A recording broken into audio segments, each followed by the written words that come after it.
IMT Rohtak 2021 16 सितंबर ये हमारे ऊपर दर्ज हुई है। पुलिस हमें टॉर्चर करती रही, हम पेश भी होते रहे। आज तक पुलिस ने मेरे सबूत नहीं दिए कि मेरे पास क्या सबूत है। भी मैंने चोरी की, मेरे सबूत तो दे दो, मैं चोर हूं, क्या मेरा अधिकार नहीं है क्या? यहाँ की पुलिस टोटली, यहाँ का DC, यहाँ का पुलिस प्रशासन, यहाँ का ADC और यहाँ के जो बाबा साहब के नाम पर जो गुलाम बैठे हैं सरकार के, RSS का वर्कर बन के काम कर रहे हैं, जो प्रशासन है वो टोटली RSS का वर्कर बन के काम कर रहा है। उनको संविधान की, कानून की, जनता के हितों की कोई रक्षा की जरूरत नहीं है। उनको जो उनका आपका बोलेगा उनको वो काम करना है। आपको भी उठा के भीतर ठोक देंगे, मेरे को भी ठोक दें, किसी को भी ठोक दें। ये तानाशाही सरकार है, तानाशाही प्रशासन है। इसलिए मैं तो एक बात प्रशासन से भी कहना चाहूंगी, सरकारें तो पता ना कितनी चलेगी और कितनी आएंगी, लेकिन अफसरों को अपनी वर्दी का और जो शपथ संविधान की खाई है उस शपथ के अनुसार जनता के हित में काम करना चाहिए, ना कि किसी राजनेता के कहने के अनुसार। हम तो भुगत रहे हैं, हम कोर्टों में केस लड़ रहे हैं, हमारे साथ तो कोर्टों में भी ज्यादती हो रही है। एक जज का केस लगेगा, सिफारिश लगाते हैं, दूसरे जज का रेफर करते हैं, दूसरे का रेफर कर दिया, हमारी बेल लगनी थी उसको छुट्टी पे भेज दिया, तीसरे का चला गया वो छुट्टी पे चला गया, चौथे का बोला जी अब वो छुट्टी से वापस आ गया, वही सुनेगा। 4 महीने मेरे को कैसे धक्के खाने पड़े हैं, कैसे मैंने एंटीसिपेटरी भेज ली है मुझे पता है और गुरु जी को, जबकि हमारा घर, हमारा डेरा, हमारी संपत्ति सब कुछ हमारा। क्या जजों के ऊपर बाबा का दबाव है? बाबा का सरकार का पूरा दबाव है, मैं खुल के कह रही हूं। मैंने झेला है और इन्होंने कहा कि हमने 9 करोड़ रुपया खा लिया डेरे का। मैं वो भी बता दूंगा, आपको सबूत है। 9 करोड़ रुपया ट्रांसफर हुआ, 3 साल का टाइम का एग्रीमेंट था, उसका कंपनी ने हिसाब कर दिया, पुलिस में रिकॉर्ड जमा करा दिया। 8 करोड़ 64 लाख 14 हजार की जमीन गुरुजी का नाम कर दी, गुरुजी डेरा बनाएंगे। गुरुजी ने कह दिया मेरे को पैसा नहीं चाहिए, मैंने समाधियों में लगाना है पैसा, मैं पैसे का करूंगा क्या? अगर समाधि बनाऊंगा तो मैं पैसा लूंगा, नहीं तो मेरा नाम जमीन करो। फुल पेमेंट एग्रीमेंट कर दिया, 3 साल का 6% के हिसाब से ब्याज दे दिया गुरुजी को, सारा क्लियर हिसाब कर दिया। और कंपनी के मालिक की तरफ से एक बात कहना चाहती हूँ, क्योंकि मैं ऑथराइज पर्सन हूँ कंपनी की, जो शब्द मैं बोलूंगी कंपनी के बिहार पे बोल रही हूँ कि गुरुजी जिस दिन आपको समाधियों की जमीन मिल जाएगी आप मेरे को बता देना, आप समाधि बनाओगे, चाहे वो 1 करोड़ लगाइयो, चाहे 15 करोड़ लगाओ, चाहे 20 करोड़ लगाओ, वो टोटली समाधि कंपनी बनाएगी अपने पैसे से। डेरे का एक भी पैसा नहीं लगेगा समाधियों में। ये कंपनी चेयरमैन अशोक कुमार सिंह ने बोला, AKPL के चेयरमैन जो है, AKPL Ashok Kumar enterprises private limited, जिसके ऊपर हमारे ऊपर जिन्होंने इल्जाम लगाए थे कि हम पैसा खा गए। ये मैं ऐलान कर रही हूं, जिस दिन हम लड़ाई जीत जाएंगे और समाधियों की जमीन मिलेगी, कंपनी चेयरमैन वहां खड़े हो गए, एक पैसा, चाहे उन्होंने बोल दिया गुरुजी की इच्छा होगी, गुरुजी मुंह से निकाले कितना पैसा लगाना है, टोटली पैसा बिहार से कंपनी से आएगा, समाधियां बनेगी। और ये मैं पत्रकारों के सामने भी खुलकर बोल रही हूं। तो बताइए चोर कौन है? हमने तो दे दिया हिसाब, अब बाबा बालकनाथ हिसाब दे, 900 बीघे जमीन का, 8 पीढ़ी का, 2 हिसाब हमारा दे, हिसाब हमारी समाधि तोड़ने का दे, हिसाब हमारे पर झूठी FIR करवाने का। और वो आदमी हिसाब दे जो हमारे डेरे से कोई संबंध नहीं, दबंग जाति से है, हमारा चमरवा डेरा है, उसके नाम से FIR कैसे होगी हमारे ऊपर? वो चमरवा डेरे में कैसे प्रधान बन गया? क्या ये गुंडागर्दी नहीं है क्या? आप दूसरे के घर में घुसकर तुम प्रधान बनोगे, किसी की बीबी ने भी छीन लोगे, क्या आदमी माफ कर देगा क्या? चमरवा डेरा हमारे समाज का डेरा है, उसमें दबंग जाति का आदमी कैसे एंट्री कर गया? और उसकी वजह से हमारे ऊपर FIR कैसे होगी उसके नाम से?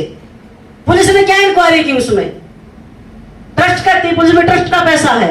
मैं पूरी मीडिया के सामने कह रही विद सबूत कि यहाँ का SP, ये मेघाभूषण SP मैडम है, जो ईमानदारी का वो करते हैं कि मैं फेयर इन्वेस्टिगेशन करती हूँ, जवाब दे मेरे को। उप प्रधान कृष्ण नंदन टुंडा, जिसके नाम से FIR है मेरे ऊपर।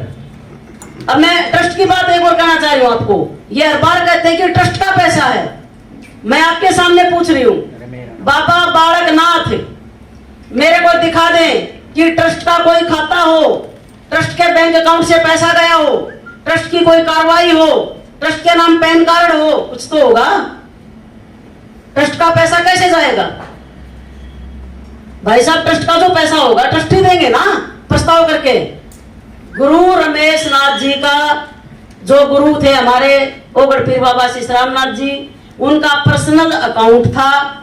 पर्सनल अकाउंट से रोहतक कोर्ट से सेसेशन सर्टिफिकेट लिया, सेसेशन सर्टिफिकेट के आधार से कोर्ट से मंजूरी ली। पर्सनल अकाउंट से गुरु जी जो चले गए चोड़ा छोड़ के, उनके अकाउंट से हमारे गुरु जी के अकाउंट में पैसा आया पर्सनल में। पर्सनल से गुरु जी ने पैसा ट्रांसफर कंपनी को कराया। और क्यों कराया? क्योंकि इनका जो ड्राइवर था रोहतास नादड़, वो भी दबंग था। गुरुजी अनपढ़ हैं, वो इनके अंगूठे लगवाता था बैंक में और सारा पैसा हेरफेर कर रहा था। गुरुजी को ये खतरा था कि मेरा सारा रिकॉर्ड रोहतास नादड़ के पास है बेटा, यो पैसा तुरंत अपने अकाउंटों में ट्रांसफर कर लो, नहीं तो वो सारे पैसे में निकलवा लेगा और आप कुछ नहीं बिगाड़ पाओगे। उस 9 करोड़ को 9.25 करोड़ को सुरक्षित रखने के लिए हमने कंपनी के साथ एग्रीमेंट किया और पैसे को सेफ रखा। और वो पैसा सेफ ही नहीं, कई गुना उगा रहा है। बताओ किसको एतराज है? ट्रस्ट का भी नहीं है। ट्रस्ट का हो तो सबूत दे दो, हम गुनाहगार हैं। फिर हम नहीं बोलेंगे बाबा बालकनाथ के खिलाफ एक शब्द भी। मेरे को बैंक खाता दे दो ट्रस्ट का, पैन कार्ड दे दो ट्रस्ट का। ये मेरी बात है आपके सामने। और जो भाई रिकॉर्ड देखना चाहे, कोर्ट का देखना चाहे, जो भी रिकॉर्ड चाहिए मेरे से A to Z मैं देने के लिए तैयार हूं। 28 जनवरी 1880 का फैसला लाहौर कोर्ट का मेरे पास है, जिसमें कुर्सीनामा वैलिड है 3 संतों का। एक बाप के 3 बेटे हैं, एक ओगड़, एक कनपाड़े और एक नागा। तीनों की 300-300 बीघा जमीन है। 1971 में बाबा श्री नाथ 300-600 बीघा एक बार करवा गया बंसीलाल के टाइम में, सारा मुआवजा कनपाड़े खा के। ओगड़ों को भी निकाल दिया और नागों को भी निकाल दिया। अकेले कनपाड़े बदमाशी कर रहे, गुंडागर्दी कर रहे, क्योंकि ये राज में है। ये बाबा ने राजनेता है, ये संपत्ति हड़प रहे हैं, इसलिए हम इनके खिलाफ तिजारा जाएंगे। और कुछ? धन्यवाद। गुरु जी को बुला तक नहीं, हमें बुलाते, सवाल जवाब करते, सबूत लेते हमारे से। आयोग का तो ये मतलब है ना, आयोग तो बाबा का आया कॉफी पी कर चला गया, रुपये लेकर मोटे। बाबा काम क्या कर रहा है? आयोग का मतलब क्या है? वेरिफिकेशन करनी है उनको, तो दोनों पक्षों को बिठाओ। पुलिस का मतलब क्या? दोनों पक्षों को बिठाओ, सबूत लो। जिसके पास सबूत है उसके लिए कानूनी कार्रवाई कर दो, जिसके पास नहीं उसके खिलाफ कर दो। बारे तो सबूत नहीं दे रहे, क्या करें हम? कहां जाए? कोर्ट में गए हैं, कोर्ट में लड़ रहे हैं। अब कोर्ट का जो फैसला आएगा देखेंगे। इसमें मैं दोनों तरफ कहना चाहूंगा जी। सरकार ने प्रबंध तो किए पर पर्याप्त नहीं है, कम है। और जहां पे ऐसी जगह है कि मान लिया किसी ने आलू लगाने हैं, उसको टाइम नहीं है, तुरंत जमीन खाली करनी है और जो मशीनरी है वो उसके पास है नहीं, उसकी मजबूरी है, जलानी ही पड़ेगी, दूसरा चारा नहीं है। ऐसी जगह पे सरकार को देखना चाहिए, ऐसी जगह पे किसान से छेड़छाड़ नहीं करनी चाहिए। और कुछ जगह ऐसी है जहां किसान को ज्ञान नहीं है, अज्ञानता वह चढ़ा रहा है। मान लिया अक्टूबर में शुरू में या 15 अक्टूबर तक धान कट गया और उसमें नवंबर के शुरू में जाके उसमें गेहूं बिजाई करना है।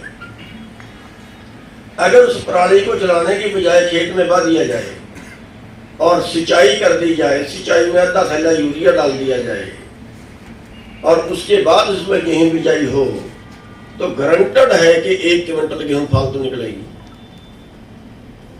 तो ये ज्ञान एग्रीकल्चर डिपार्टमेंट को या प्रशासन को या सरकार को किसानों को देना चाहिए, वो ये नहीं दे रहे। इसलिए बहुत सी जगह जो है वो अज्ञानतावश किसान चला रहा है। तीसरी चीज मैं इसमें ये कहना चाहूंगा कि पराली एक संपत्ति है जिसको नष्ट कर रहे हैं, जिस पे सरकार का ध्यान नहीं है।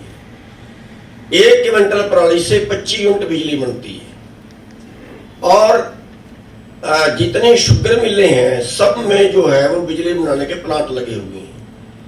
जब मिल चलती है तो मिल खुद अपनी बिजली बनाती है, खोई से बनाती है और उसमें थोड़ा सा मॉडिफिकेशन करके उसको पूरा साल चलाया जा सकता है। और जब तक खोई या खोई से चलाएं, वरना उसके बाद पराली से चलाएं। तो ये पराली जो है, ये कीमती पराली है। अभी हम कोयले से बिजली बना रहे हैं, जमीन के जो हमारी संपत्ति है, प्राकृतिक संपत्ति, उसको नष्ट कर रहे हैं। दूसरी तरफ हमारे पास पराली पड़ी है और उसका हम प्रयोग नहीं कर रहे। ये पूरे देश की शुगर मिलों में, कल हरियाणा में नहीं, पूरे देश की शुगर मिलों में सरकार को एक प्लान के तहत ये जो है काम करना चाहिए कि सभी शुगर मिलों में पराली से बिजली बने। अभी उससे एक और फायदा होगा। अभी हम अगर उत्तर प्रदेश की बात करें तो आज भी 6,000 करोड़ पिछले साल का बकाया है गन्ने का। अगर वहां पे बिजली प्लांट लगे होते तो उससे भी शुगर मिलों को मुनाफा होता।